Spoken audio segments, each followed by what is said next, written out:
of Appeals, December 2nd meeting. Kathy, would you do roll call, please? Mr. Abathera? Here. Ms. Brooks? Present. Mr. Jezerman? Here. Mr. Friesen? Here. Mr. Miller? Here. I'm going to move to our proposed resolution to conduct electronic meeting. Resolved that the Troy Building Code Board of Appeals hereby allows all members to participate in public meetings by electronic means as allowed by Public Act 228 of 2020. Since an in-person meeting could detrimentally increase exposure to board members and the general public to COVID-19 and would also be difficult to facilitate in light of the Michigan Department of Health and Human Services epidemic orders protecting public health and safety. Members participating electronically will be considered present and in attendance at the meeting and may participate in the meeting as if physically present. However, members must avoid using emails, texting, instant messaging, and other such electronic forms of communication to make a decision or deliberate toward a decision. Resolved that the Troy Building Code Board of Appeals hereby establishes public participation rules for any eligible virtual meetings to provide for two methods by which members of the public can be heard by others during the meeting. Email sent to bcbap public comments at troymich.gov and received by 9 a.m. on the day of the meeting will be read during the public comment period of the meeting. Voicemail left at 248-524-3546 and received by 9 a.m. on the day of the meeting will be played during the public comment period of the meeting. Both email and voicemail public comments will be limited to 3 minutes each. Now we're going to move to the approval of the minutes of the November 4th, 2020 meeting. Anybody want to put a motion? Move to approve. Mr. Chair, Yes. you need a motion to suspend those bylaws. You need to entertain a motion. Oh, then we want to put a motion forward to suspend the Building Code Board of Appeals bylaws?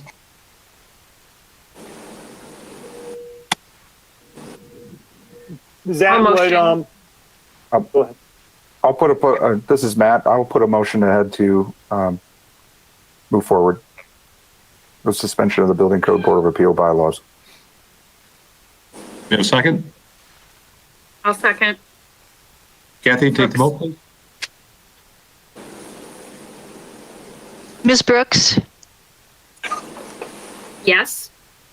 Mr. Jezerman? Yes. Mr. Friesen? Yes. Mr. Miller? Yes. Mr. Abathera? Yes. Thank you, Kathy. Now we'll move to the approval of the minutes of the November 4th, 2020 meeting. Do I have somebody? Sandy. Second? I'll second that. Kathy, could you please take the vote? Mr. Jezerman? Yes. Mr. Friesen? Yes. Mr. Miller? Yes. Mr. Abathera? Yes. Ms. Brooks? Yes.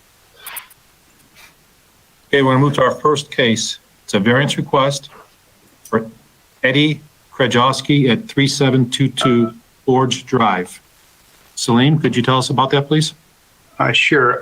This property is a double front corner lot. Since it is in the R1C use district, as such, it has a 30 feet required front setback along the Forge Drive and the historic drive. The petitioner is requesting a variance to install a 6 feet high, 163 feet long obscuring vinyl fence at the historic drive side at a distance of 23 feet from the property line. Same location where an existing dilapidated obscuring wood fence now stands. Okay. Is petitioner there? Yep. This is Yes. Could you please tell us why you need the variance, please? the current fence that's there runs through a bed, and there's trees in the way of where we need to move it back to, and where we need to move it back to would also put it within our patio of the backyard. So the 7 foot was something that we tried to get move back. Because there's already a partial fence there for part of it, and then it stops. Okay. It doesn't enclose our yard, or else we wouldn't even need the new one, but it's, Yeah, on the Yeah. back street of that one. yeah, if you could go around the corner, it would be. Yeah, Yeah. see where it ends on the left of that photo there. We just want to continue on that line to enclose our yard. Okay. Salim, I have a question for you. Sure. There's an existing fence there. We're going in the same spot, correct? You're correct, and I got information from that too. There's no existing permit on it. We looked on base and BSNA. We didn't find any existing permit for that wood fence. Okay. But it could have been put in Long time ago. long Yeah. time ago? Okay. Do any board members have any questions for the petitioners?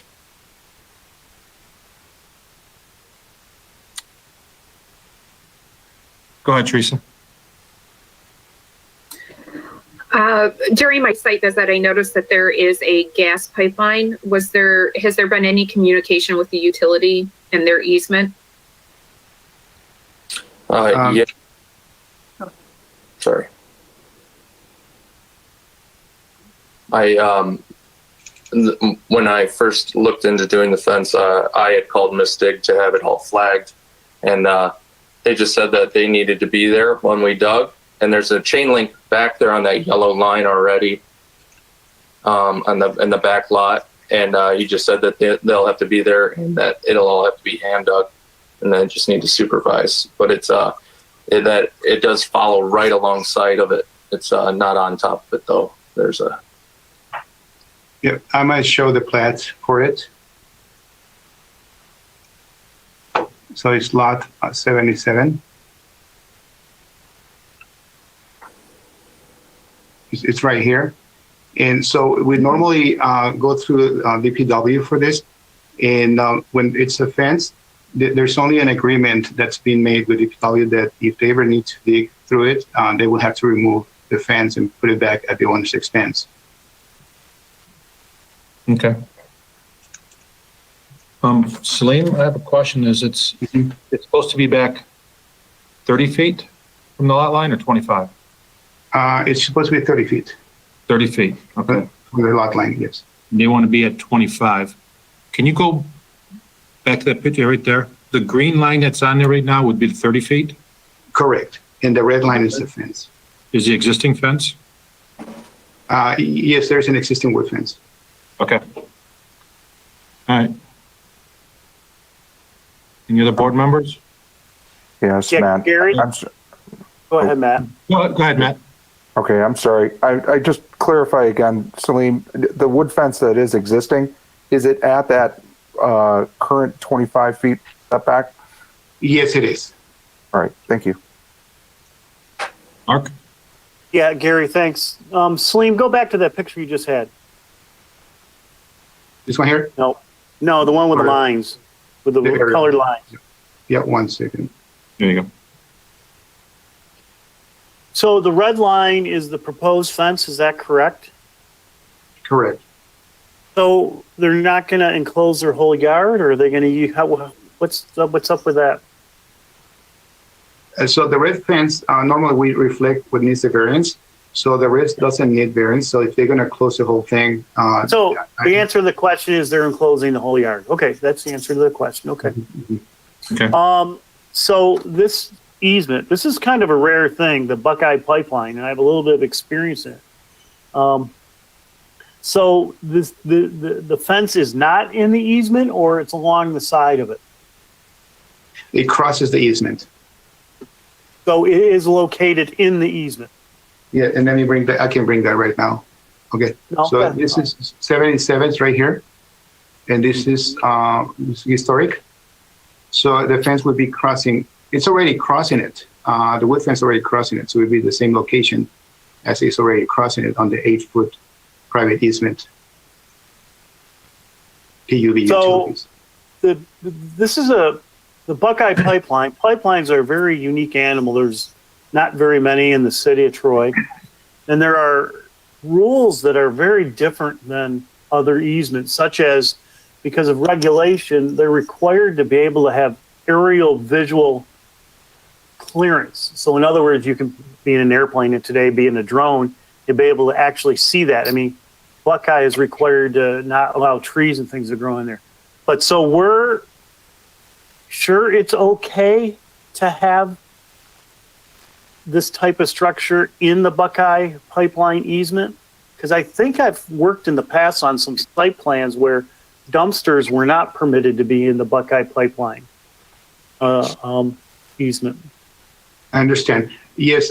So in practice, when we send them to DPW, there's no issue as long as they, of course, remove it and put it back if needed. But I can double check on that. That's just standard practice. Of course, structures are not allowed, or anything that's heavy is not allowed because it will compress the ground. But I can double check. Of course, there has to be specific ways of excavating. Couldn't be done by a machine, has to be done by hand. I can leave that pending for approval. I guess my point is that pipelines are a very unique animal and dangerous. I just want to make sure that we're following the rules, that they're allowed, that this fence would be permitted. So you don't consider this fence to be a structure, Celine? No. Technically, it in the Michigan Building Code, it's not considered a structure. Strictly on the building code, it doesn't even need a permit. Yeah. Okay. Hey, Mark? Yeah. With that talking, if they were at their 30-foot setback, they wouldn't even be before our board, they'd be putting the fence in. Yeah. So I'm 99% sure that they don't need anything special from the pipeline to put a fence across the east. Because like I say, they wanted to just put a regular fence in, they would have came, got a permit, and been putting it in at 30 feet back. All right. So I guess my experience is that it was a structure, because a dumpster would be a structure, would it not? The wall? Correct. And everything. Yeah, cement wall. Yeah, because it was a parking lot on DeQuinder, I believe. Can I make a comment, please? Yes.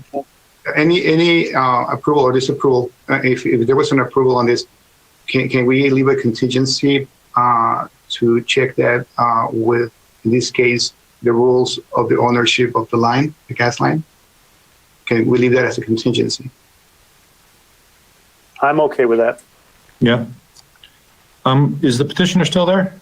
Yes, we're here. There fences up and down your street there? Like your neighbor next door, yours down, the other fences? Our west side of that, where Salim, it says N31 degree 16. The west side of the 77 lot, there's already a chain link fence there that is our neighbor's. And there's all the way down our block, there's, every house. I shouldn't say every, but, every other. Okay. Yes, Matt. I want to reiterate what the homeowner's stating is. I drove by this property as well, and I did take a picture of what Teresa calls out here is that gas pipeline and the marker for it. So the neighboring property does have a chain link fence and a wood fence on the opposite side of that, and also a shed that actually is on that easement. So there is a structure and a neighboring property which is not part of this call out, but there is some stuff there and other fences that are in that vicinity. Okay. The shed shouldn't be there, and we'll probably follow up on it to see if it was done without permit. Thank you. Okay. Sandy? Yeah, I guess the only question I had was and I didn't go and measure it, but the existing fence is 4, maybe 5 feet tall, something. We're going 6 foot with this request. I guess I was just curious the thought process there. It's 5 foot. I think there is. It's 1 foot less. Yeah, I believe, it's about 5 foot, the existing wood one, yeah. If You're going for 6 feet? Yes, that's what we had initially, been quoted, and I think that's just the more common. I couldn't even find I guess it would all have to get cut down, but yeah, we would take all that down too. So it would all match. All right. I have a question for you also is, behind the fence, closer to your house, is there vegetation or trees or bushes there that would be a hardship to move the fence Yeah. back 7 feet? It goes Yeah. right through a There's flower bed. flower beds and trees and things. Okay. Teresa? No, I thought you said. Anybody else have any more questions for the petitioner?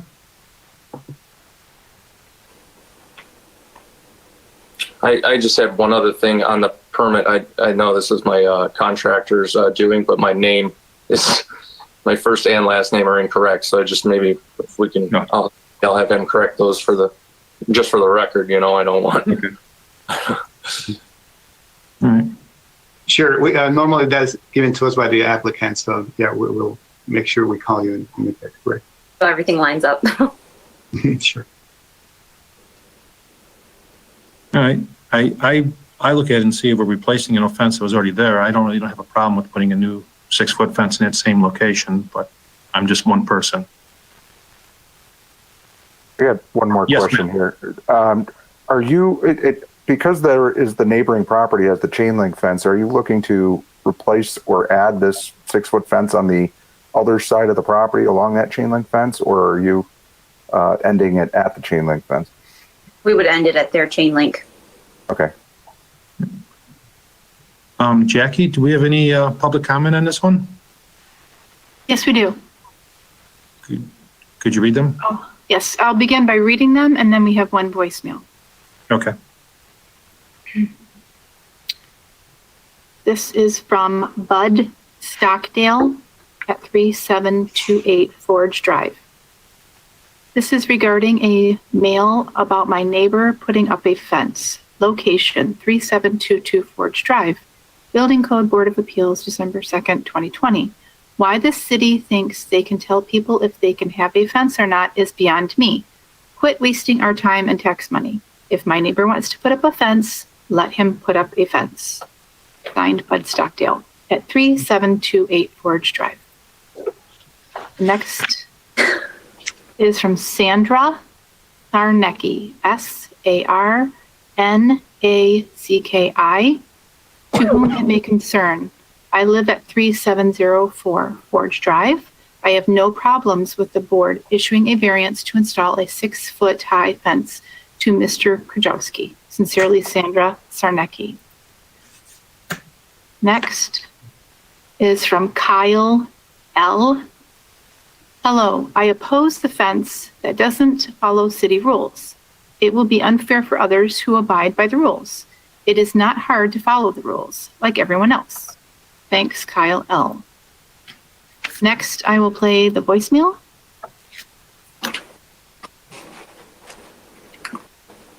Hi.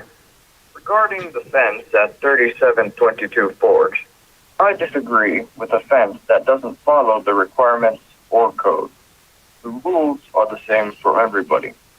Thanks. And that concludes public comment for this case. Thank you, Jackie. Were the last two comments the same person? One on a letter and one on an email? My personal interpretation would be yes, but the last email did not include a last name, and that voicemail did not include any name. Okay. Anybody else? Any questions, thoughts? Anybody want to put a motion forward?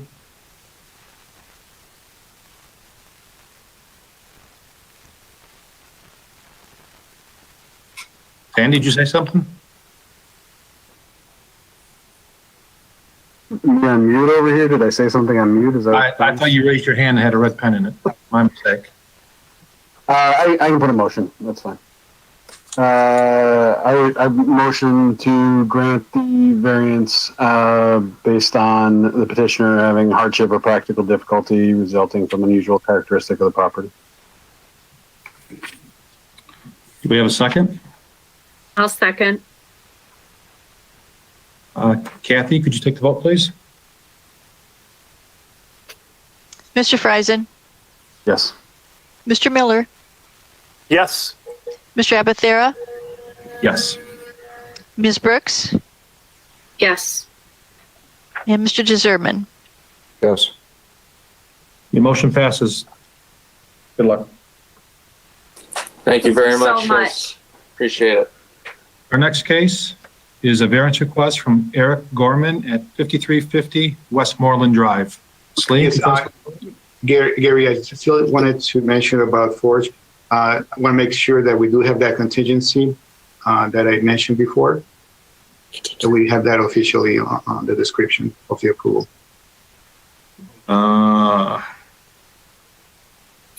Jackie, do we need to? Kathy? I'm sorry, Kathy, do we need to, Okay. mark the one?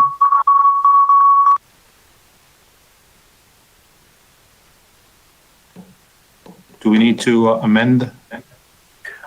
I'll make a resolution to amend the last resolution to allow a condition for the building official to verify the Buckeye Pipeline regulations and that the fence is appropriate. I will second that. So Kathy, could you take the vote? And I assume a yes means that we'll give Celine the ability to, right? Kathy. Great. Okay, Mr. Miller, Yes. Mr. Abathera, Yes. Ms. Brooks, Yes. Mr. Deserman, Yes. Mr. Friesen. Yes. Can we talk to our contractor? Thank you. All right, now we'll get to the next variance of the variance request of Eric Gorman at 5350 Westmoreland Drive. Celine? Yes, thank you, Gary.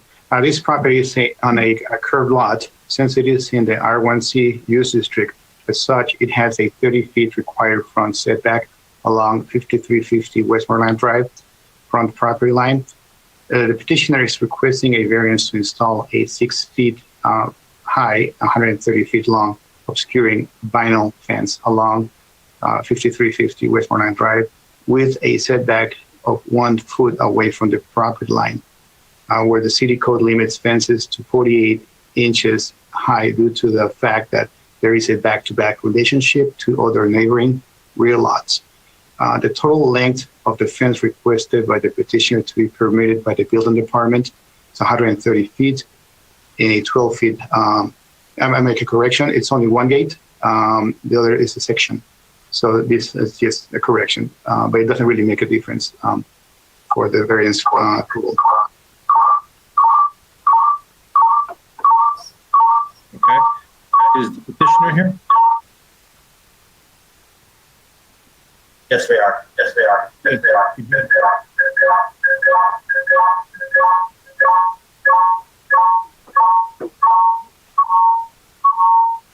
You want to tell us why you would like this variance? Yes, absolutely. First off, I want to thank you for your time and hearing our variance request. The reason we asked for this 6 foot solid PVC fence is for privacy. We have children, 2 young children. They play in that back side yard, and there's constantly neighbors walking by, so we want to have some privacy for our backyard.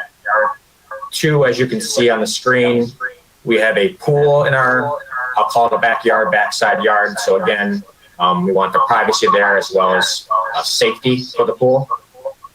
And 3, we chose the solid 6 foot PVC white fence to maintain the property aesthetics, which is similar to our neighbors, as well as our backyard. A cul-de-sac runs into it, so there's constantly vehicle headlights coming into our property. You can see the sliding glass screen door right there on the screen. So there is light that always comes to our house without that 6 foot fence. Okay. I'm sorry, can I interrupt can caller 2 please mute? There's somebody that is called in and probably on computer as well, which is causing an echo. No, actually, IT has indicated that the feedback is coming from Mr. Gorman. Sometimes this happens when there aren't earphones. All right. He might be able to try to turn something down. You want to put in earphones? It may help, yes. Okay, thank you.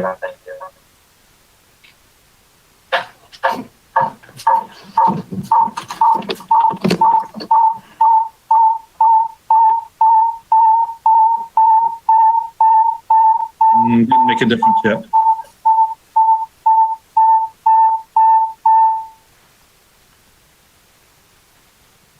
Is that better?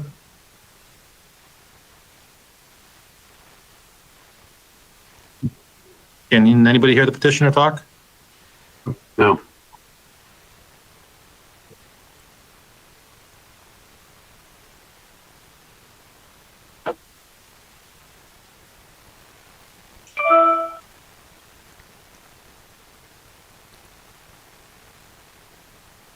Jackie, do we, does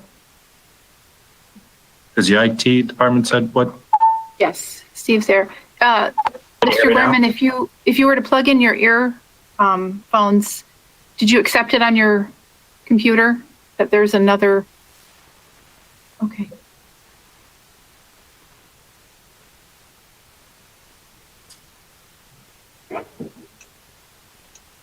And can anybody hear the petitioner talk? No. No, I can't. No, I All think right. Hold on. So what's happening is because he's on the phone as well as the webcam there, it sounds like the sound from the computer is going through the phone. And that's why you're getting that echo and that high pitched sound. So what do you recommend we do? The easiest thing would be to Can you hear me now? probably, Yes. This I'm sorry, you said- is Gorman.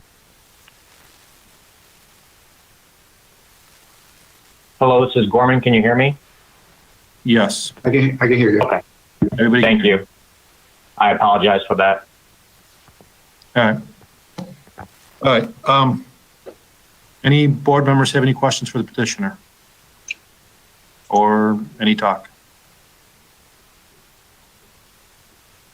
so. This, Sandy, sorry, Gary, can I go I'm ahead? sorry. So the current fence is behind the trees, and you're trying to get in front of the trees. Is that what appears to be the case? Correct? Yes, it'd be in front of the trees. The current fence you just saw on the screen is about 8-foot setback. You can see it's kind of disheveled. Doesn't provide much privacy. It's only 30 inches tall. So yes, we are putting it in front of the tree lines there. The trees are about 2-3 feet off the property line at the sidewalk. Salim, the 30-inch high fence doesn't need a variance. That's existing, right? Yeah, it has no permit to, and so it's existing, and it's more ornamental. You know, it's. But a 30-inch, it's, a 30-inch fence is allowed in that area where it's at. yes, correct. Okay. And let me get that straight. You want to put your fence how far off the sidewalk? 1 foot off the sidewalk. It would actually abut, looking at the picture, it abut in the top right to the fence line of our neighbor. So it'd be 1 foot off the sidewalk property line. Salim, he could put a 4-foot chain link fence up there with no permit, right? With no variance? Correct, because it has a rear-to-rear relationship. It's a rear to rear. Okay. Yes. 4 foot. Okay. Yes, Matt. The petitioner is requesting a 6-foot high obscuring. Is that correct? Just to verify again, based on the permit? Correct.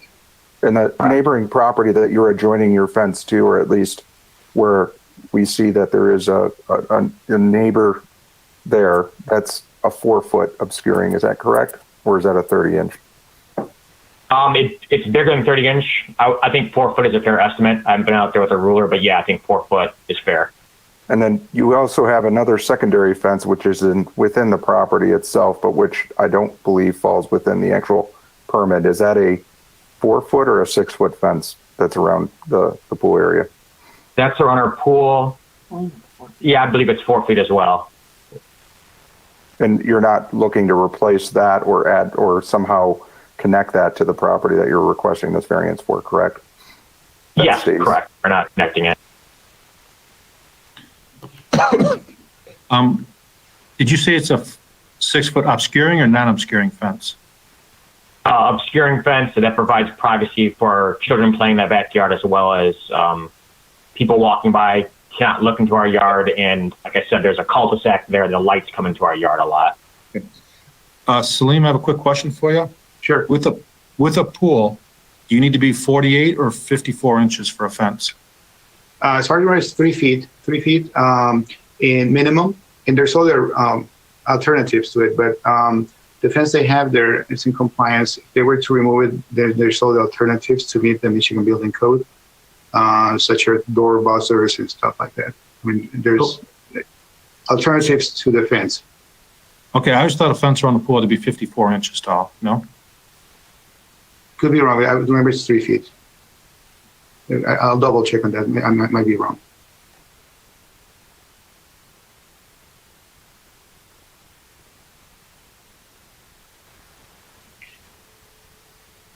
Question for petitioner. So Sandy?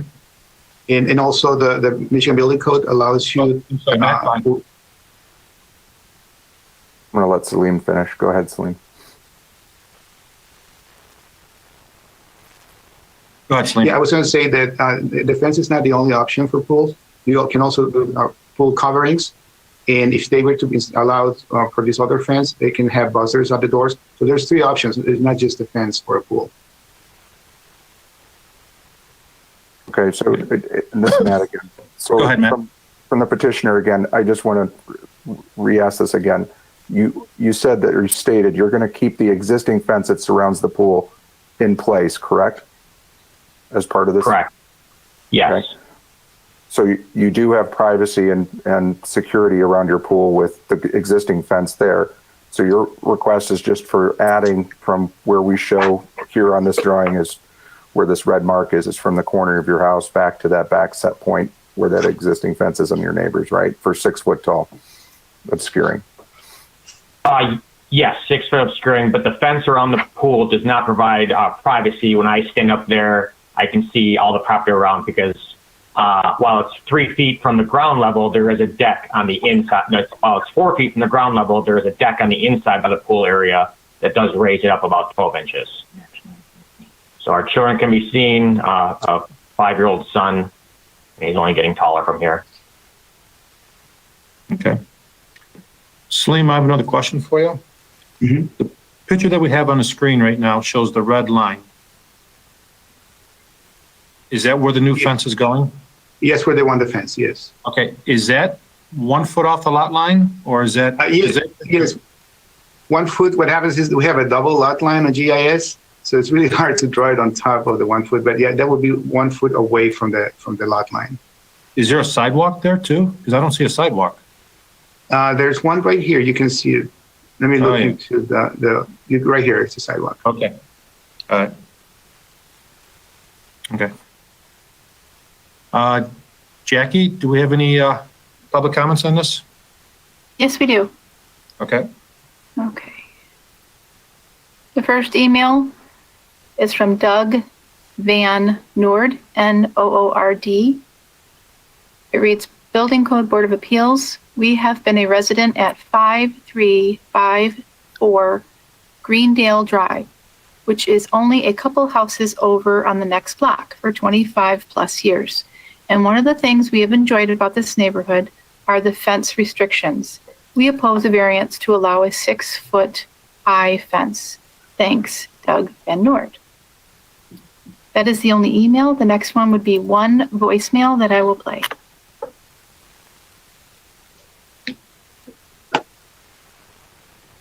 Hi, my name is Dipesh Chakravarti. I live in 5337 Greendale Drive, Troy. I have received a notice from Troy, and it is regarding my neighbor has requested a variance to the Chapter 83 of fence. I'm not sure what he wants to erect it. My neighbor's location is 5350 Westmoreland. Applicant's name is Eric Gorman. If you can give me a call, I'm his neighbor. I'm not able to see him. So I could So my number is 832-978-8140. I repeat, 832-978-8140. My question is, I'm not sure what he wants to put fence, and someone from clarification where he wants to put the fence. Thank you.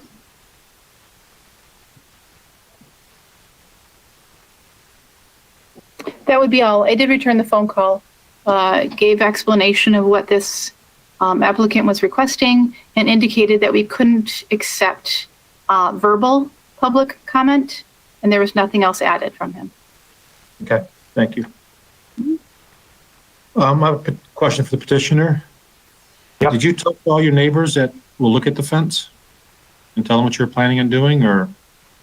Yeah, I actually talked to my neighbor, Steve, directly next door, and he said he was fine with it. But besides that, no, I didn't actively seek out neighbors to propose what I was doing for the property. Okay, and not that you have to, I was just curious. Yep. Yes, Matt. Yeah, and I think that from the petitioner side, I guess I'm looking at how this street curves, and there is no, from a safety standpoint, there's no stop sign or yield signs at this intersection between that court and yourself. So this, right where your lot is, it does have a curve right there, and obviously the speed limit's around 25 miles an hour for this particular neighborhood. Hopefully nobody's taking that turn at that speed, but unfortunately we do have people that exceed that limit too as well. But I have a little bit of an issue here with a 6-foot obscuring. And when I drove by this property and coming off Westmoreland, it really does blind your view of the further down the street with something that might be that high. Do you have any proposition, any way that you were consider lowering the height of that fence or a different material per se? Again, our main concern was privacy. Respectfully, I think the curve is a wide enough curve at a wide enough angle where I don't believe it would obstruct a view of a person driving around the curve there. But no, we haven't considered our options. Like I said, the privacy was the main concern with regard to our young children playing in the backside yard as well as having the pool there. Yes, Andy. Just a question. I guess this is for Salim. I don't know if you got this, but the abutting fence to the left of this house, just from a precedent standpoint, because I agree with Matt, 6 feet right on the curb, obscuring, or not on the curb, but on the sidewalk. I've said multiple times I don't appreciate that a lot, and certainly on the curb, the visual is an issue. But I do appreciate the intent to align, but that fence adjacent appears to be more than 30 inches, but certainly not 6 feet. Do we know, is that one, did we set a variance there, or is that within restriction already, or do we know the story of what he's trying to abut to? No, I would need to explore what the neighbors' permits are. I haven't done that, no. Yeah, so like I said, the current fence location back further, or a lower height, or non-obscuring, all those things would be more appealing. I think 6 feet, a foot back on a curve, obscuring all is kind of multiple strikes against it as far as, in my opinion, I guess. And thank you, Sandy. Matt? One more thing, Chair, and Gary, the chair, has made this point to a number of petitioners in the past too as well.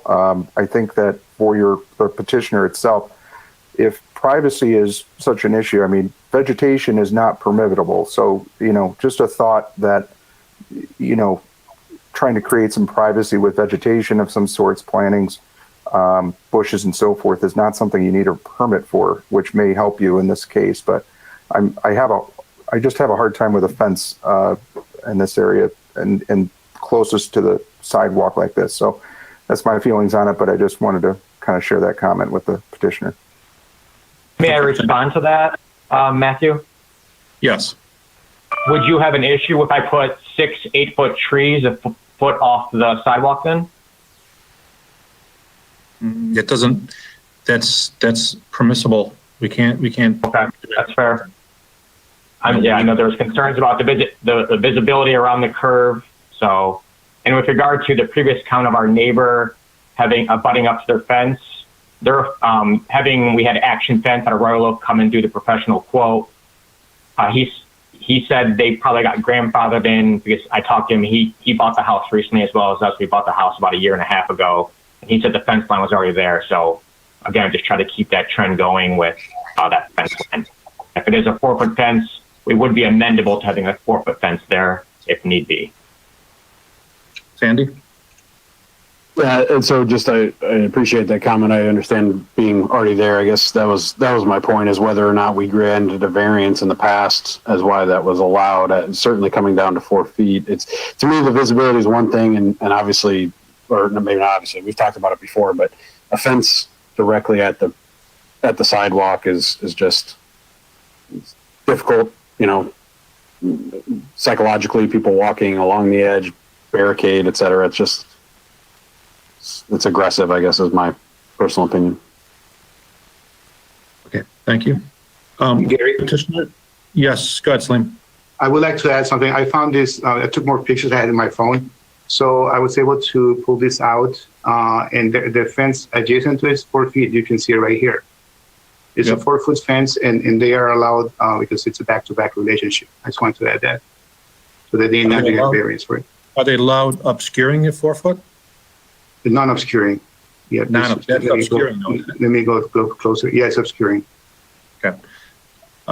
Question. So the current fence on that picture, sorry to interrupt, that current fence on the picture, our wood fence, that's 30 inches. So I think it's fair to say that obscuring neighbor's fence is probably 4 feet tall.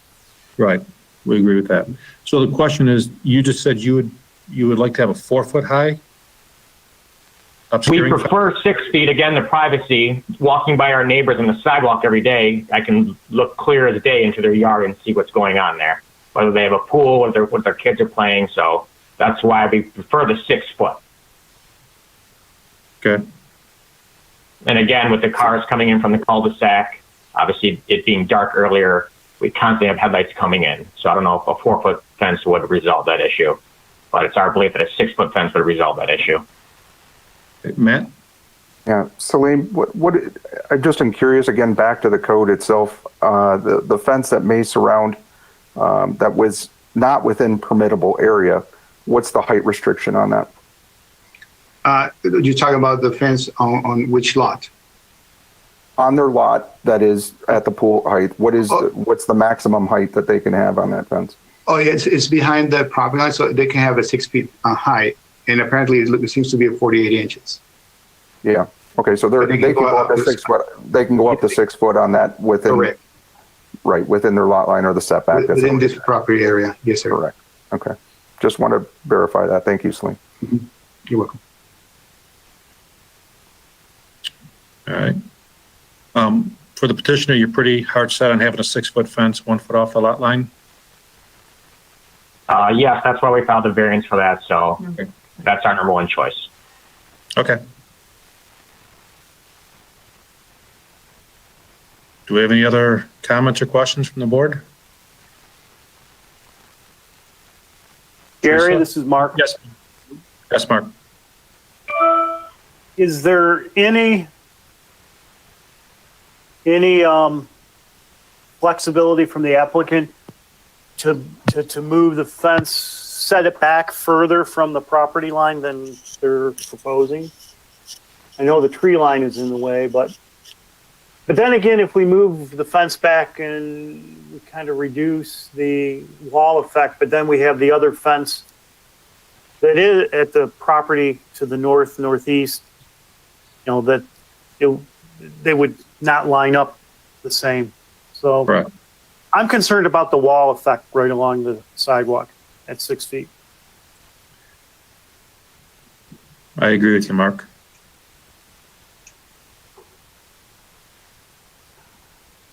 How far back would you propose, Mark? Because as you can see on the picture on the screen, the trees are there, probably 3 feet back off the sidewalk. Oh, God. I mean, it's hard to say because I personally would want to save those trees. So you'd have to go back. How far back would you have to go to have the trees to not go through the trees? So I don't know what that is. It's 4 feet, 5 feet, 6 feet, 10 feet. I just don't know. Mhm. Salim? Yes. Oh, I'm sorry, Teresa? Go ahead. Well, with what Mark is saying, if we're talking, we could give a minimum, which is the tree line, and then they would have to possibly take it closer to the house to maintain the trees. So if we give the tree line, then they can just move closer and it's still within the variance. Okay. I mean, Salim, it's 30 feet is required, right? Correct. Okay. So, I mean, to me, I'm thinking if you took half of that, it would be 15 feet off the property line. You're kind of right in between both of them. And I don't think you'll hit any of the trees or anything in that area there. Still have a privacy fence, but still feel like it's open for the people walking down the sidewalk. That's just I'm only one person. That's just my thought. Does the petitioner have any? Gary, thought to really that? quick. Gary, Yes, Mark. really quick. You know, so bodies like us tend to say, what did we do in the past? And are we going down the slippery slope of just creating a walled off area? I'm just thinking out loud. Just thinking out loud. I don't know. To answer your question, Gary, this is Eric Gorman speaking again. If we did a fence, I think you said 15 feet, that cuts our backyard in half. So our kids, our guests, and we can use half our backyard, and the other half is basically public property. So when people walk by on the sidewalk, they don't feel threatened by a wall right there. So I don't know if my wife and I are amendable to putting a 6-foot fence through half of our backyard. It kind of it takes away half of our property to even use. Okay.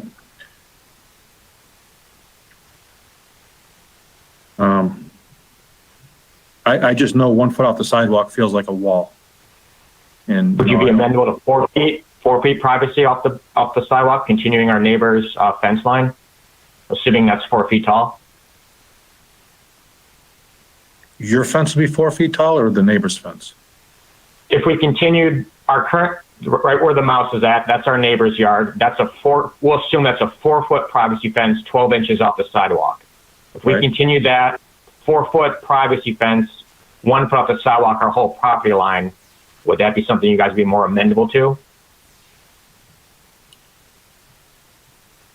Let me just get it straight. So instead of being 6 foot tall, 1 foot off the sidewalk, you want to go to 4 foot tall, 1 foot off the sidewalk to match the existing neighbors. Correct. Okay. Teresa? And again, I'm not trying to throw my neighbor under the bus here, but their fence is there for a reason, whether they got a variance approved or not. Again, talking to the current owner, that fence was already there when they bought it. I understand. Teresa? No, Salim put it up exactly what I wanted. Okay. But again, when I walk by that 4-foot fence of the neighbor, it's at I'm a 6 foot tall male. That fence line hits right at my shoulder, so I can clearly just look into the yard and see what the kids are doing or whatever's going on in the backyard. That's why we proposed the 6-foot fence initially. Okay. Gary, Mark Miller. Yes, Mark. Salim, that other property, the one with the 4-foot fence we're talking about, it does not have a permit, correct? I don't think it does. So as I said earlier, I haven't checked, but I can check. And if he has a permit. What? I'll explain my concern, or the lack of logical thinking. If we rely our decision upon they have a 4-foot fence and we're going to match this fence, and they don't even have approval for that fence, that's illogical. Agreed. And so, but that brings my whole the whole scope that I was talking about. By every time we issue a variance and not follow the ordinance, we create the situation, and then we always, well, they're doing it there. Maybe, the fence ordinance needs to be revised. I'm just thinking out loud here, because we seem to be having a lot of these fence issues. I don't know if it's normal to have this many. To answer what you have there, Mark, is they could put a 4-foot regular fence, match the same height as it'd be obscuring. It'd be non-obscuring, according to what they can do right now, right, Sling? Correct, yes. Okay, so all they want to do is take that 4-foot fence and turn it to obscuring instead of non-obscuring. In which, if we look at this case, say that fence wasn't there at the neighbor's house, would we be happy with a 4-foot obscuring fence? I wouldn't have a problem with it. Just talking out loud.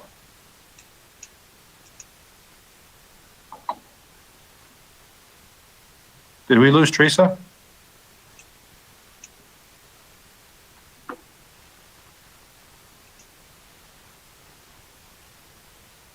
Hey, Gary? Yes.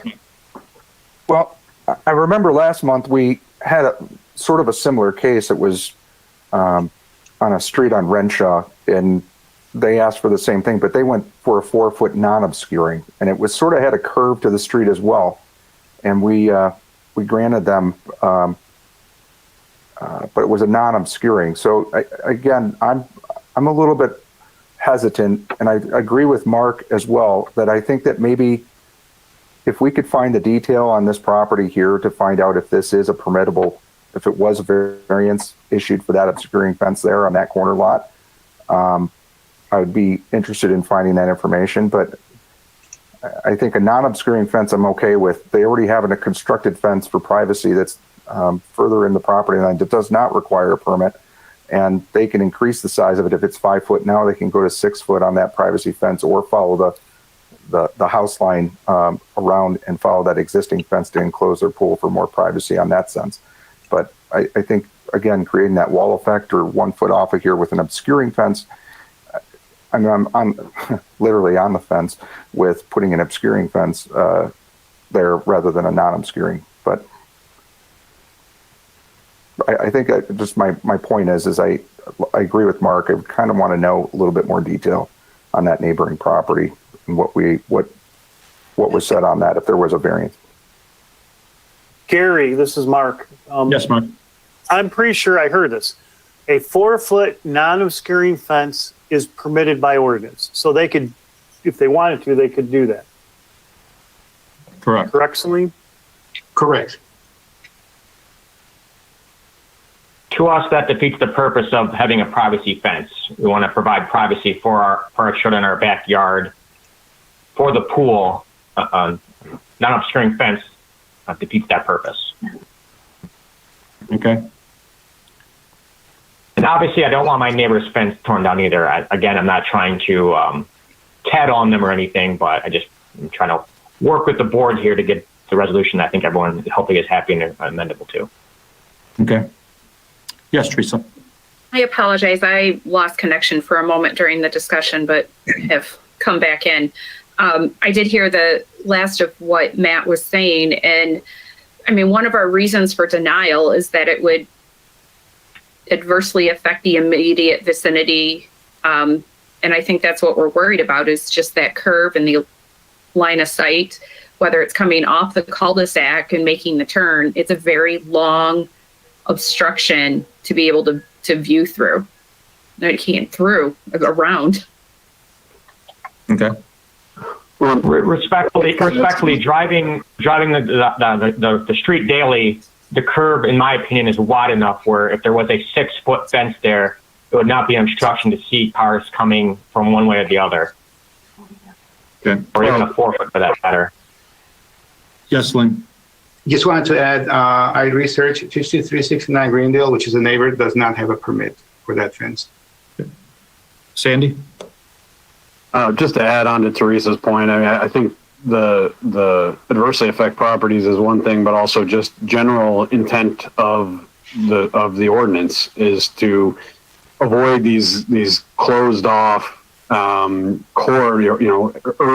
street corridors, which is what this is in danger of doing, I guess. And so I understand to the petitioner, I understand your concern and the privacy, and we do deal with these quite a bit. And as Matt noted previously, Gary has made multiple people aware, right? Obviously you could do, and if you look at, you guys know the property and the Google Street View of it, right? You could put a 4-foot non-obscuring fence and a row of arborvitae and nobody would see anything in and we couldn't say anything about it. I know that's not what you want to do, and I understand, but there are other ways to go about what you're trying to get done, and I think what we're just sort of alluding to here, not even really that illusionary, is it doesn't look great for what you're trying to do, and so we're just trying to kind of help you understand the options and the ideas and which way this could go. So we don't want to back you into a corner by just putting it out there and then saying no. So that's kind of some of the options that are available and the purpose and the intent of the ordinance and what we're sort of debating here. And again, my response would be, if I put 12-foot tall arborvitae trees 12 inches off the sidewalk, you have no problem with that. But having a 6-foot tall fence 12 inches does provide a problem. But the point is not that my opinion, I don't see the difference between that. The problem is not that we don't have a problem with it. We can't say anything about it. The non-obscuring fence with arborvitae does not require a variance. Okay. Gary, this is Mark. Do you see my thought? Gary, this is Mark Miller. I first of all, just to the applicant, we are given a very specific task here. We are reviewing your variance request, nothing else. I mean, it's just a rule, and we have standards for that approval.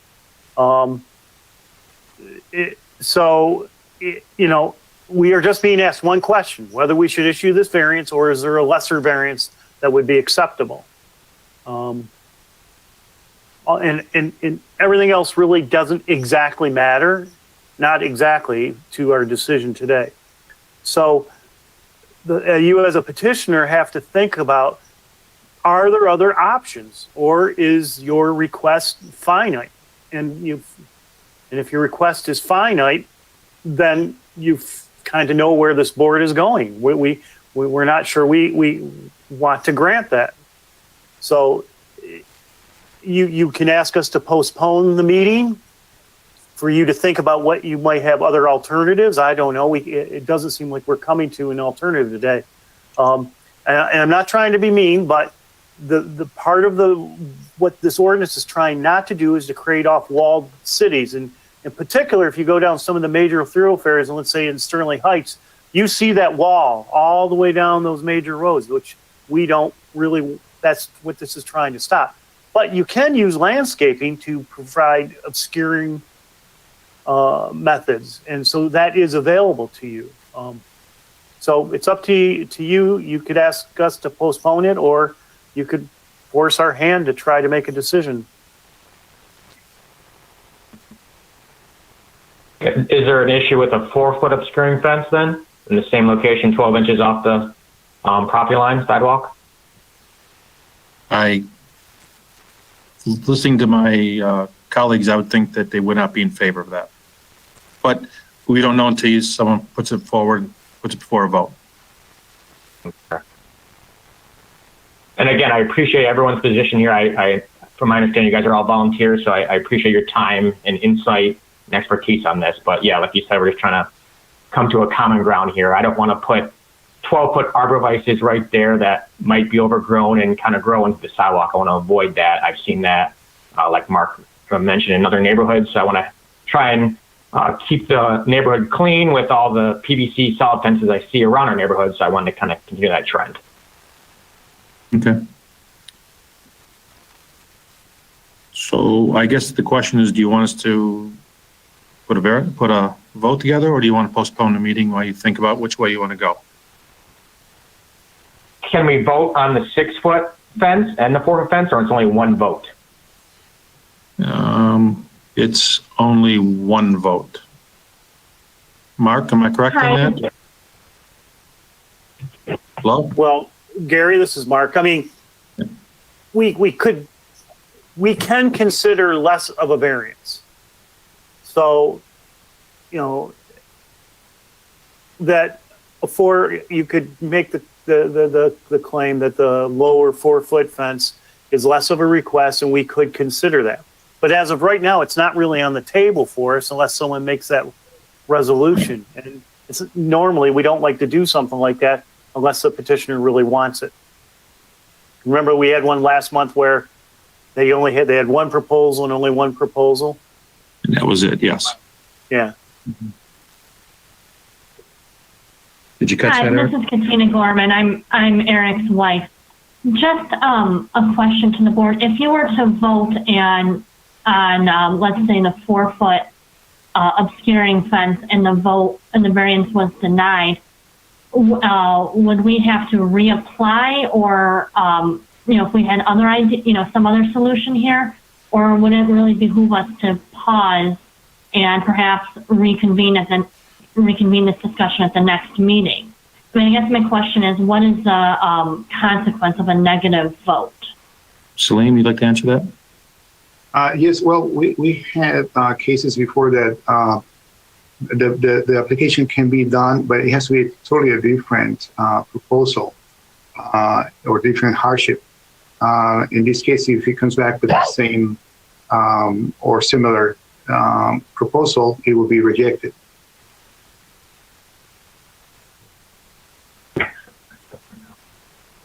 Did that answer your question?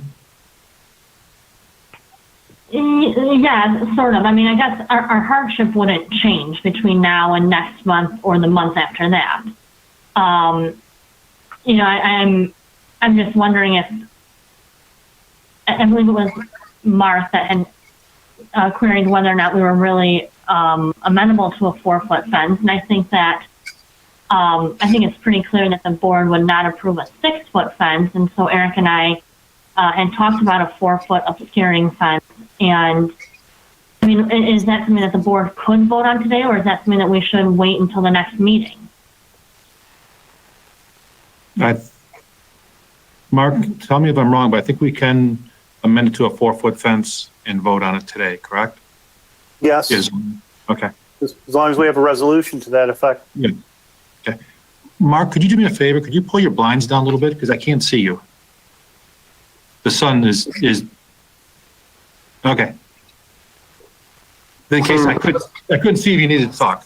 Thank you. Yes, Sandy. So a question to Salim for the petitioner's question. She's right. Obviously, her hardship wasn't changed, but she could come back and propose a different alternative if she wanted to Correct. Yes. address that hardship. I wanted to add to it, for example, if they wanted to set back more, maybe 15, 30 feet, 20 feet, that would be accepted. But if the variance comes in very similar to what we already rejected, it will not even be accepted. So there would have to be a significant change to it. Does that answer your question, Sandy? Yeah, I think it wasn't terribly clear. I guess if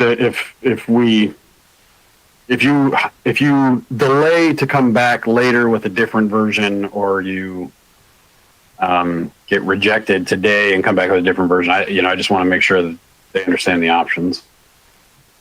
Really, if we are rejected today, then the option would be to come back at the next meeting, but it would have to be with a significantly different variance proposal, whether it be the type of fence, the location of the fence. It would have to be significantly different in order to overturn, let's say, the rejected variance, correct? Salim?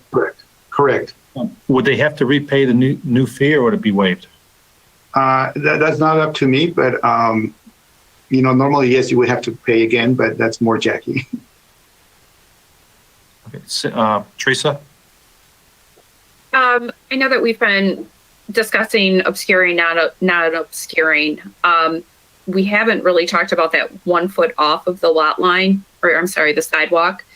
And just seeing this picture that's up right now, would a fence be able to be installed with those trees there? And do we have any issue with the 1 foot setback? Are you asking the board members or the petitioner? Board members? I would think you could put a fence in there because that tree looks like it's 3 feet off the sidewalk. And looking at those pictures, and if you're just 1 feet, they'd be able to install it. I would agree. I think it would be physically possible to do it. I generally have a reasonable history of not liking the 1 foot off in general. So two different questions you're asking. Well, Teresa, you asked if it could be done, correct? Right. Well, and also we typically have questions regarding the 1 foot, and we haven't really discussed that on this one. So, Correct. so yes, one was answered, could be based on our experience, but is it what as a board, is it something that we would support? Gary, this is Mark. Yeah. Yes, Mark. This is non-scientific. I kind of like the way that this looks. The trees along the sidewalk, it creates the feel of like a usable space. The pedestrians will feel, I think it looks nice, and just my opinion. So, Mark, at that distance where the fence is now, you think a 4 foot fence would look fine? Obscured? I think it would look good, yeah. Yeah.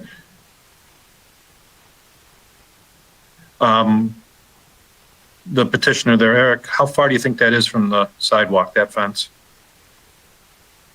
No, it's just 9 feet, 10 feet. Because if you look back at the very back part of the picture, it does curve back farther away from the sidewalk. Okay. Yeah, at the very front there, at the bottom right screen, I think 6 feet might be a fair assessment there.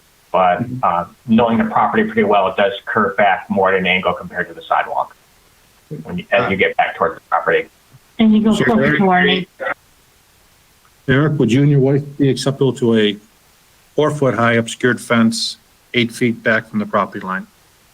I'm just trying to get feel for what you guys are thinking.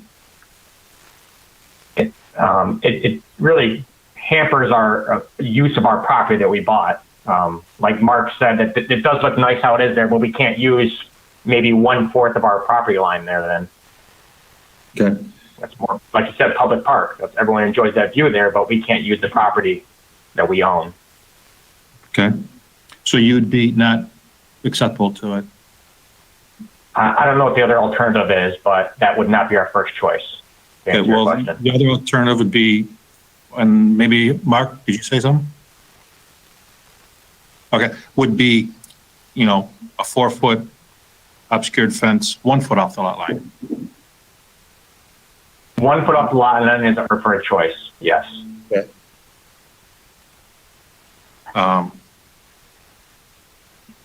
Okay.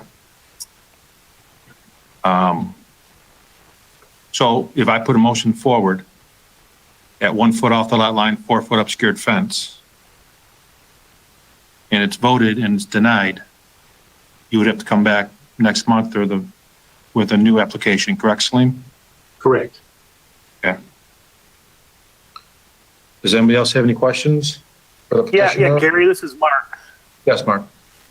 The one thing the petitioner should be aware of is that these are public hearings and there's public hearing notification requirements. Like Salim, you would have to know their next proposal for the next month's meeting by when? When would you have to? Yeah, that would be the key. I have to look at my calendar. So we may not make it until probably 2 months from now. So for January 6th, the application submittal we have to be December 10th, and we have to send the mailings on December 21st. That's our deadline. Gary, this is Mark, but theoretically we could postpone this to the next meeting. We have the authority. We could postpone this to the next meeting. And what is postponing going to do for them? Well, it gives them time to think about what they want to do if there are other options. Okay. I mean, the case keeps going. Postpone it. We don't have to go before, no more mailings, no anything like that. Correct. Correct. Okay. So you're saying, this is Katrina Gorman, you're saying that if we opt to postpone a vote on this until the January meeting, then that will give us some time to kind of walk our property, maybe actually do some measurements, see what an 8-foot setback would look like, and things along that nature, correct? Correct. Gary, And this then is we Mark. could come back, we could reconvene to the board in January with perhaps a more robust set of options to present and to discuss. Correct. Mark? Gary, just I think there was a nuance missed here slightly. Salim is not going to, his book is getting scheduled with new public hearings for December. We have the power to postpone this to the December meeting. So This we is could December. not, oh yeah, I forgot. It's January. Yeah. Oh, I'm sorry. I apologize. Okay. So, January 6th. That would be for January 6th, the next meeting. so Eric, it's, your choice if you want to postpone it to the next meeting to see if you come up with some different ideas you'd like to do. It's So your, just, again, to get real clarification here, we could come back to the next meeting with 5 different proposals and let you guys decide which one you like best. Salim? Well, that'll be more up to the board. For me, proposals are just put on the table, and the decision comes from the board. So I wouldn't have a problem, presenting the proposals. Personally, I don't. Mark? Yes, Gary. Have we ever in the past had like 5 different options, or do we come back No. with your? No, that's unusual. Okay. That's unusual. Usually what you have is someone has a request and then they revise that request slightly. Because the problem is each of those options might be a different variance. I don't know. Because normally when we revise it, someone reduces the variance, like less of a setback or less of a height. Mm-hmm. Teresa? It's not, it's just the applicant giving us kind of better ideas as to what they're agreeable to. Ultimately, it's our motion that would be put forth based on that information they provide to us, is how I would see it. Okay. They can guide our, give us the information. Sandy? Yeah, it is kind of just tagging on to what Teresa said for the applicant. What generally happens is what you've seen today, right, is how we're kind of discussing what options might be to try and find, how we feel about the as submitted and try to work through something that is amenable to you guys and can be approvable. So the point of postponing would be for you to understand, to walk your property, take dimensions, come up with ideas, think of, would we be okay with non-obscuring, obscuring, 4 foot, 6 foot, farther back, farther in. And so that we can come back to a conversation, because understandably, you're being somewhat put on the spot here to say, well, what if it was farther back? And you're like, it's not really what we want, right? So the idea would be for you guys to go and understand, would that be something we could agree with?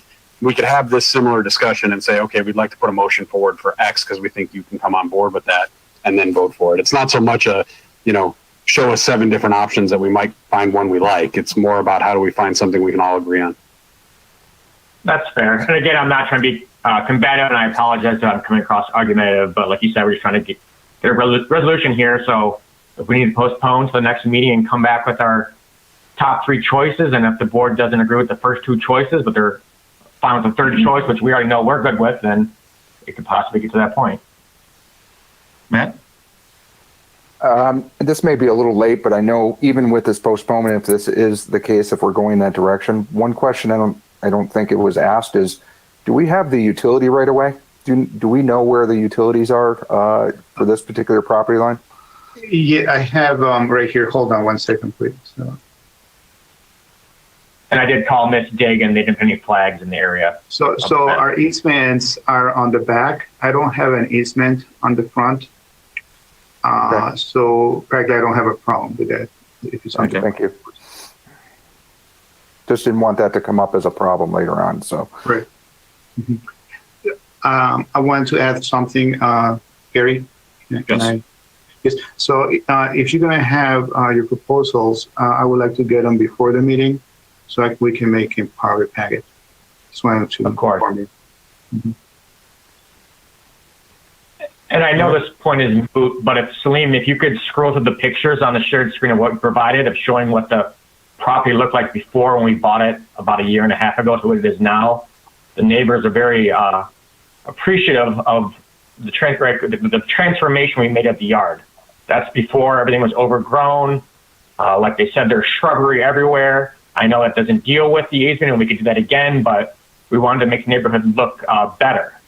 So that was the point of taking all that shrubbery out, paying a professional to remove all those trees and shrubs to make the yard look better.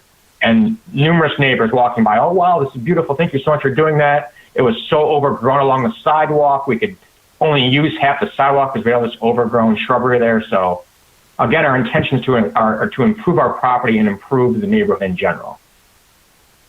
Okay. And I know that the suggestion was pit arborvitae's there and the city of Troy can't do anything about that. That's not our first choice because just talking to neighbors as well as our personal preference, we don't want that. It won't be good aesthetics for the neighborhood, for our property in general. Okay. Sandy? Oh. So, Eric, do you want to postpone till next month or do you want us to go forward? I guess it seems like I'm going to postpone it. Postpone. Kathy, do I need to put a motion forward to postpone it or? Gary, this is Mark Miller. I make a motion to postpone this item to the January, what's the date, Salim? 6. Let me confirm it. January 6th. 1 second. 2021. Correct. January 6th. Second, Sandy. Okay. Kathy, take the roll call, please. Sure can. Mr. Abathera, Yes. Ms. Brooks, You're on mute, Teresa. Yes. thank you. Mr. DeZerman, Yes. Mr. Friesen, Yes. Mr. Miller. Yes. Okay, we'll see you next month, Eric. Thank you everyone for your time. Thank you. We'll move on to our next variance request for Joanna Gay at 4437 Yanich. Salim, could you tell us about this one, please? Yes, 1 second. Let me get to it. Yeah. So this is already a variance that we worked on the last meeting. So I will read the whole thing. This property is a double front corner lot since it is in the R1C use district. As such, it has a 30-foot required front setback along both Janik Drive and Longfellow Drive. The petitioner is requesting a variance to install a 4 feet high, 118 feet non-obscuring wood fence along the Longfellow Drive with a setback of 1 foot away from the property line, where the city limits fences to 30 inches high due to the fact that there isn't a back-to-back relationship to the neighboring rear lot. The total length of the fence requested by the petitioner to be permitted by the building department is 250 feet, with 132 feet of the fence do not require a variance. Building Code Board of Appeals was the variance approved by the Building Code of Appeals conditional to 10 feet of the right-of-way as indicated below. However, and I'm going to talk about it, the petitioner has a physical hardship in which they found rocks in roots at that distance. So they're modifying the variance on physical hardship. And so I'm going to read the new one.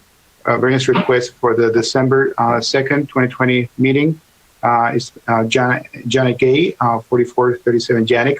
This property is a double front corner lot since it is an R1C use district. As such, it has a 30-foot required front setback along both Janik Drive and Longfellow Drive.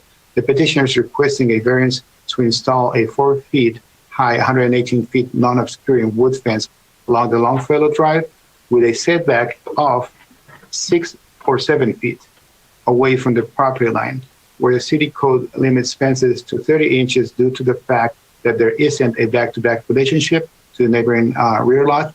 The total length of the fence requested by the petitioners to be permitted by the building department is 250 feet, which 132 feet of the fence do not require a variance. So the 6 and 7 feet is now the difference of the new petition. So you can go ahead, Gary. All right, is the petitioner there? Yes. Could you tell us why you need to have it? You need it because of the trees and rocks? Yeah, sure. So if you scroll down to the pictures, you'll kind of see the trees that we're dealing with. So that week following the meeting that we had last month, we had 4 different companies come out. The consensus was, at that 10-foot line, that would put us right in line with those big, with that big tree. Originally, when someone on the meeting last month said, would you oppose to 10 feet? And I said, no, that's fine. I, in my, non-fence knowledge, thought that we'd be able to put it right on the inside of that tree line from like over the rocks or right on the inside of the rocks. But unfortunately, from what those fence companies said, is those roots, particularly that one, and there's one above it in those pictures, as that tree grows, they said in a matter of 3 years, the fence would just be uplifted and it would need to be redone, and it would come out of the ground with the size that tree is. So they said, one company said, well, we can just cut down the tree for you and shave the roots. And I said, that's not an option. We really love that tree. Obviously, it's not pretty there because it's winter, but it's the only shade that we have in our entire backyard, and we like it. And then we asked neighbors around us who've been in these houses for 40 years since the beginning of the neighborhood, and to all of their knowledge, from what's underneath those rocks, it's just more roots. Like that's the build up to the tree. So again, in my original thought, I said, okay, we can just remove the rocks and we'll be fine. But apparently that's not an option there. So I was frustrated when I called Salim and I said, okay, what's the issue if we go to like 7 feet from the sidewalk or 6 feet from the sidewalk to take care of this? And he said, you'd have to go through another variant. So I'm here for that. I took a ton of measurements. You can see with the, I submitted pictures, of the measurements. So basically that from the sidewalk, so not from 1 foot off, but from the sidewalk to that first tree there, where my foot is about 7 feet from the sidewalk. That is ideally where we'd like to put the fence. And again, in this, because I don't want to have to go through this again, all of the people said, or all of the different fence companies said, just ask for 5 feet from the sidewalk, just to have a little bit of wiggle room there if we run into other root problems or whatever it is, because that tree there, and then the tree that you'll see in the other picture, the one behind us there, grows out towards the street. I think there's one more picture that shows it if you scroll. So that tree behind it is on our property line, and that obviously is growing towards the sidewalk. So we'd want to put it far enough in where 4 feet would not impact the growth of that tree. So really nothing has changed. We're still asking for 4 feet, non-obscuring aluminum, the rod fence. It would be like the bronze color, which is, not too harsh as like a black. That's more of a black, but that we just had some pictures mocked up of what we're trying to do, just to give someone an idea. But that, it would be even a lesser, bold color. The bronze color kind of blends in with nature itself. So that's what we're going for, as to not obscure anyone's, view of our neighborhood by any means. Okay. Thank you. Yeah. Yes, Sandy. So I just a semantics thing. This picture you just explained very well. Aluminum, bronze picket. The variance request actually lists non-obscuring wood fence. Yeah. Originally back in April or it was March or April when I originally put in that variance. but then we had, we didn't have a meeting for 9 months. We were looking at a wood picket fence, and then the price of lumber has just skyrocketed since COVID. And it seems to be that the aluminum rod would actually, one, be more appealing attractively, and two, cost less than wood at this point. Perfect. Thank you. Mm-hmm.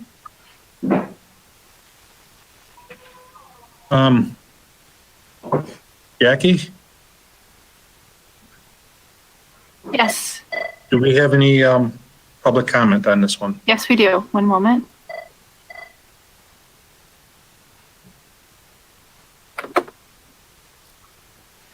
One email from William and Gina Sipila, Sipila. It reads, they are from 654 Longfellow Drive. Regarding variance request for 4437 Yonich Drive, the petitioner, Joanna Gay, is requesting a variance to install a 4-foot non-obscuring wooden fence along Longfellow Drive with a setback of 6 or 7 feet from the property line, where city code limits fences to 2.5 feet high, where there isn't a back-to-back relationship to the neighboring lot.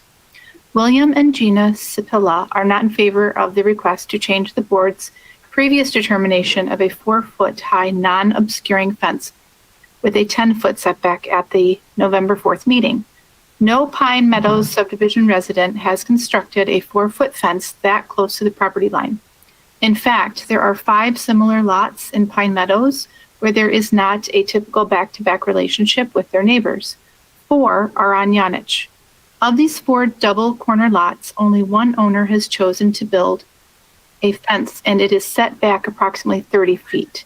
The variance request for fence height change and setback allowance will change our continuous grassy lawn appearance along the sidewalk. In keeping with Pine Meadows subdivision's appearance and not having definite lot dividing structures at the sidewalk, we would not object if the petitioner would adhere to the board's former decision of a 10-foot or more setback variance for a 4-foot non-obscuring metal fence. Thank you, William and Gina Sipila. That is the only email, and there is one voicemail.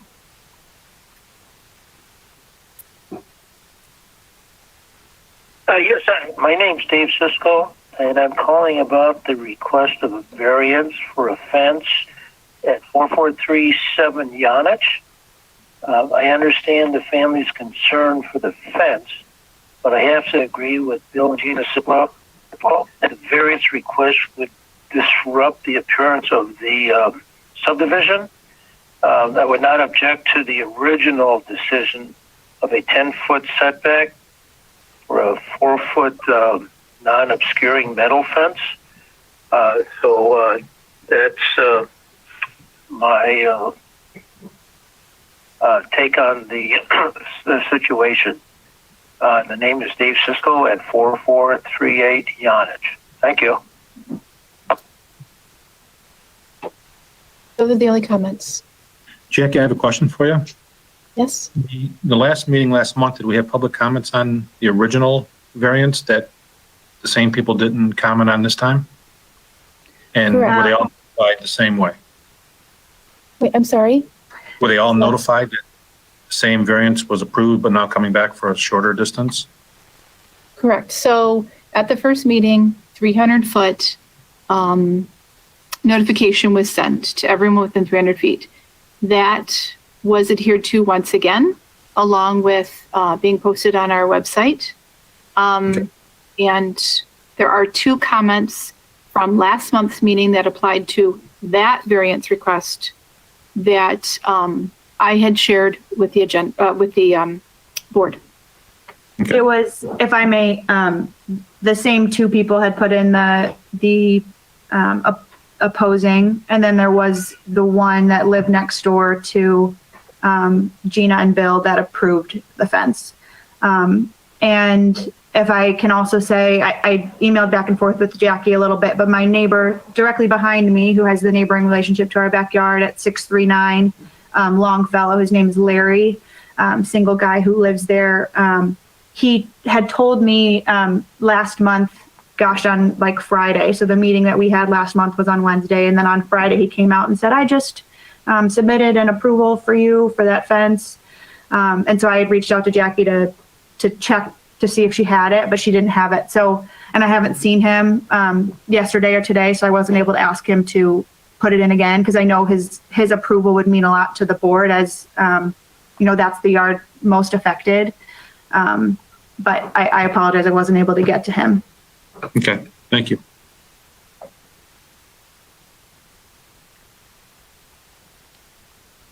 Anybody have any questions for the petitioner? This is Matt. I got a question for Salim. So because of like the last property we just reviewed, this property does not have a back-to-back relationship. Is that you were considering the last case that we actually were hearing on Westmoreland, that it actually did have a back-to-back relationship? So in this case, the 48-inch, no matter obscuring or not obscuring, requires a permit based on that back-to-back relationship. Is that correct? On a variance, yeah, it would need a variance. Otherwise, it has to be 2.5 feet. But in that last property reviewed, and I'm sorry for the petitioner here to hear this, but in the last one, I didn't see the back-to-back relationship as much as it was more of it was kind of because it was a curved lot. So, but you were considering, is that based off of how many? Yeah. So what happens? No, there always one of the sides has to be considered back to back, even if it's not a perfect rectangle. So we have to define by which one is the one that. So that's how we define it. Okay. And it was kind of awkward. The geometry on the other case was kind of awkward, but this one is very, very clear. It's side to back. Right. And now for this petitioner, if they did a 30-inch non-obscuring, there would be no permit requirement because it's a back-to-back, or not have a back-to-back. Yeah, it does require a permit. It requires no variance. Right. I'm sorry. Yeah. I forgot. I didn't word that correctly. So a 30-inch fence could go up to the side, up to the property line with a permit, but without a variance. Yeah, 1 foot away from the sidewalk would not require a variance. Okay, thank you very much for clearing that up. I just wanted to. And so in our case, we were like, okay, we could do a 30-inch and go all the way out, but it just kind of doesn't make sense. Personally, I just think a 2.5-foot fence looks kind of silly. And we have 3 kids and a Labrador, and 30-inch is 7 inches shorter than my 2.5-year-old right now. So it isn't like a safe thing, and I don't think it looks very pretty. There's one other of those that's in the neighborhood just down Tallman. So we just thought that would work for us. Andy? You said you took a bunch of measurements. I'm just looking from the photographs. That further the fence the tree you had the tape measure on is the larger tree closer to the house, right? Correct, with all of the rocks surrounding it, yes. All right. So the further tree, the tree to your neighbor's side, certainly seems like right where 5 to 7 feet would fall. So did you measure? How is the fence going behind that tree? And how are you dealing with that? No, so that's why our the fence companies that came out did say to ask for 5 feet from the sidewalk, not from the property line, but 5 feet from the sidewalk to adhere with that tree back there. So that tree, we could probably, with a 4-foot fence, hit it properly with like 6 feet from the sidewalk. But when they put that in, they really don't want to disrupt with how that tree grows. And so 5 feet from the sidewalk there would not disrupt that tree.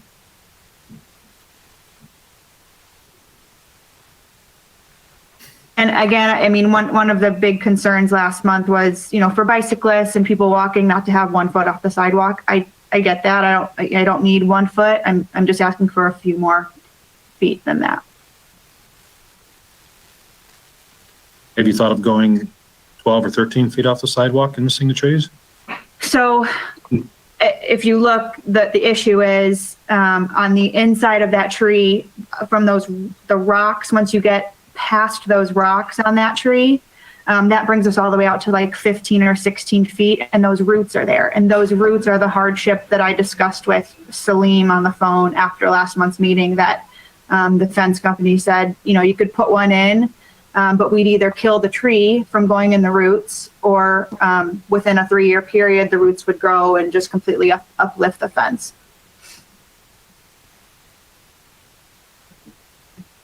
Would you consider maybe maximizing that setback to the large tree, and if you had to cut the corner or something with that smaller tree? So because we went from 10 to 7 or 6 to 5, which is actually 5 off the sidewalk, which is 4, and it's just kind of inching away at it here.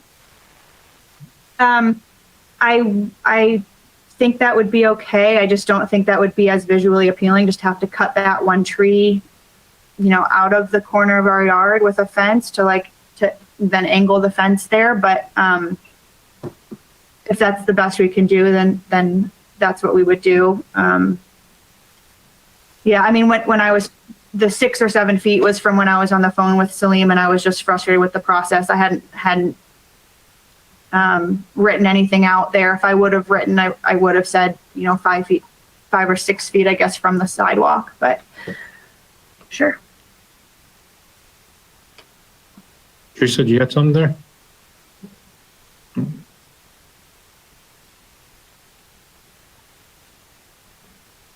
Does everybody remember last month, were we talking 20 feet at first and settled on 10? I don't remember last month's meeting. Does anybody have any remembrance of it?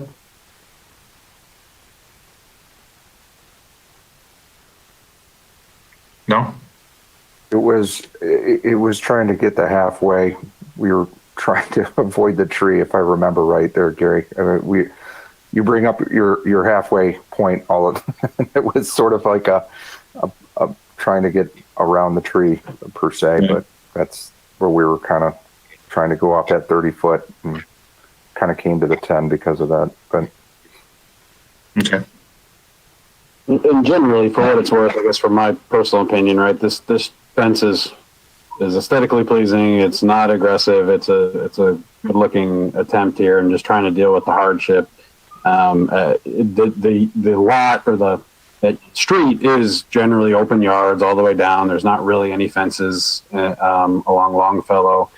So I understand the concern of the public comment. So I'm just trying to find a way to not continue to inch down on it, but certainly it's not a large white PVC solid privacy fence. And so for that, I really appreciate that attempt. It's just trying to find a happy location. And thank you. I appreciate that. And honestly, if it was 20 feet, I mean, we'd basically be at the edge of our house anyways. And in that case, we probably would just do a privacy fence. That's not what we want to do, because we really enjoyed our neighborhood. We enjoy the neighbors that we've met during COVID with everyone walking around this summer. It's been a lovely year, an odd year, but a lovely year to move into a house, since we just moved in March. We just dropped off a bunch of Christmas cards, even to those neighbors that just, told us they were going against us there. But it is a great neighborhood. We don't want to block anyone out. We've enjoyed it. My daughter gives everyone hugs, even when they're not supposed to. So ideally, we do the non-obscuring fence there.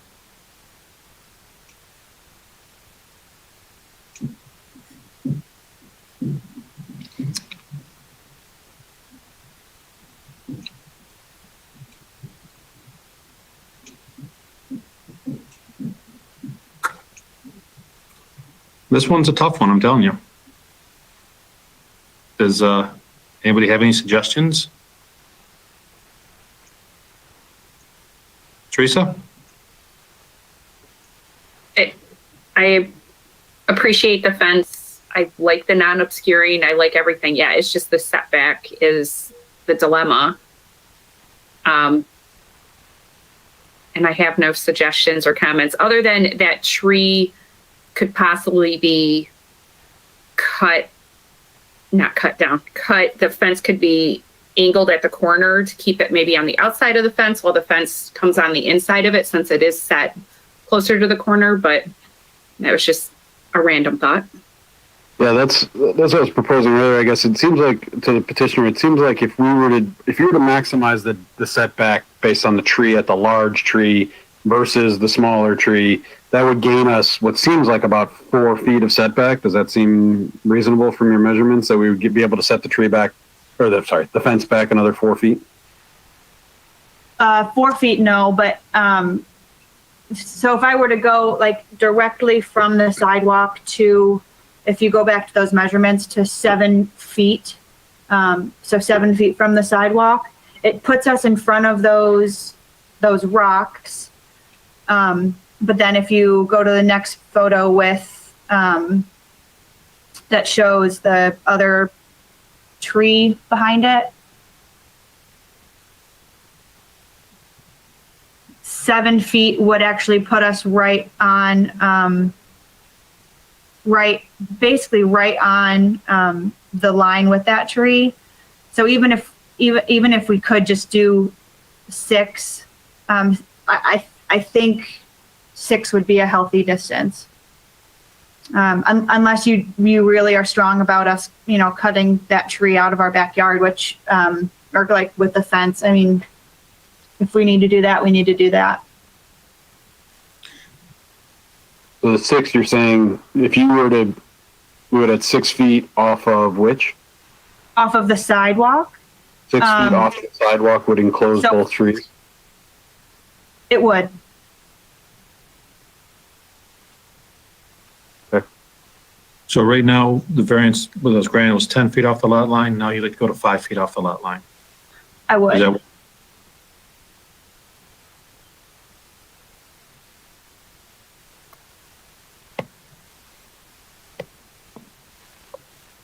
And Sandy, you were wondering if she could like jog the fence around the trees?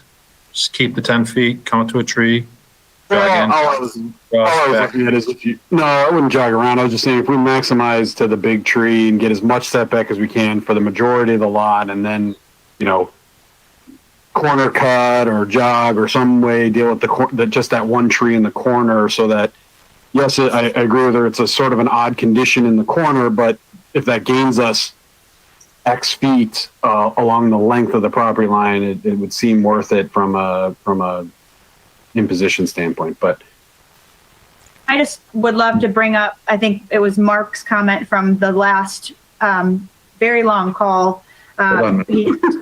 He talked about the fence ordinance may need to be revised.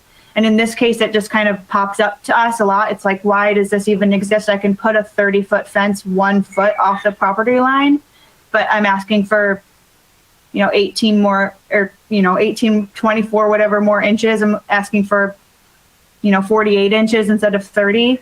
It just seems just odd, just an odd rule. That's all.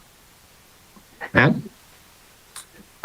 This is my question to the petitioner, because you've done a great job of showing us. I really do enjoy looking at the perspective of the fence, and I agree with the rest of the board that it's a beautiful fence. I mean, in what you're proposing to do here and so forth. And I don't disagree with what you're trying to do, but again, we are trying to make a decision, and we have to make these decisions based on the fact of way the code is there, and it's there for a reason, and it sort of sets precedents for future votes and so forth on different facts like that. But one thing I want to point out is whether you're at 10 foot or you're at 7 or 6 feet, I don't see, based on your pictures that you brought back to us today, how the tree roots or the tree is not going to damage that fence within 2 to 3 years. I mean, so all of those, sorry, yep, I get it. All of those tree roots are growing towards my house. There's none coming out towards the street. The ones that are super large that are coming out of the ground, those all go on the inside between the tree and our house. If anyone was to come over from the board to look at the house and look at the property, you would see that the roots don't affect the side that goes towards the street.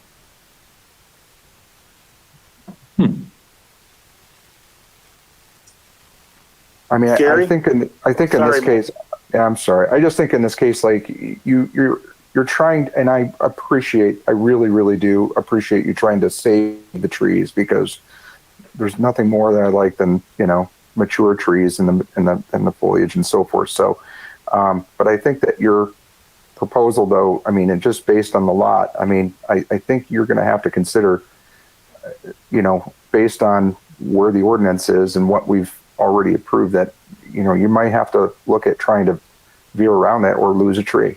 I mean, you might be able to replant something that, is off that lot line or on the other side of the fence line that, can help bring you back some shade and so forth. But I don't know. I think this is an unusual circumstance. We all know that, but we hear you there. And I agree with you on what your stance is on that. But that's just my concern. That's just my opinion on that. Okay. Mark? Gary? Yes. Gary, so on the premise that the setback would be 4 feet, which means the fence would be 5 feet from the sidewalk, without going into great detail, I can support that variance request as amended. Mark, I think the whole petitioner said 5 feet off the lot line. Yeah, which would be a 4-foot setback. No, 5 feet off the lot line would be 6 feet off the sidewalk. It'd be greater than what you just said. Correct. You said 5 feet off the lot line, 6 feet off the sidewalk. Correct? Joanna? Yes. Okay. Yes, I still can support that because it's a little bit more. Teresa? I mean, as it relates to the trees, if they put the fence in and the trees disrupt the fence, that's the property owner's responsibility at that point to maintain it or take care of it. So we're trying to think ahead and prevent those issues, but if they happen, they happen. Correct.